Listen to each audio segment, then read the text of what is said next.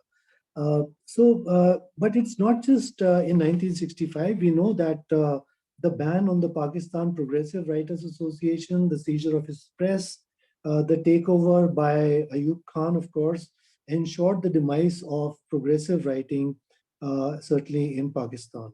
In the late 40s and 50s, and I'm quoting one Pakistani critic, in true McCarthyite fashion, writers associated with the movement were systematically hounded by the authorities. Many of them committed intellectual suicide. They joined the film industry. Some of them, many others, stopped writing completely. But after that, there is the emergence of a second generation of Pakistani Urdu writers. I'm sure my other panelists will be talking about this in greater detail, but I would just, at the very end, briefly refer to Intezar Hussein's novel Basti, which came out in 79, which is located on the eve of 1971, just before the problem with the East Pakistan, Bangladesh begins, and that novel reveals a somewhat different perspective on partition. It's different as compared to the earlier writing which has preceded it, because it reveals a tension between what you might call a pluralist past, which is marked by all kinds of references to Hindu and Buddhist and Islamic history, and a disjointed present, which is all within an overarching vision of patience and suffering and waiting for the Mehdi, that is a spiritual regeneration, that is within a Shia metaphysical vision. I'll stop here for now, but I'll be glad to take any questions or any any clarifications that my audience or any co-panelists would like to say. Thank you very much.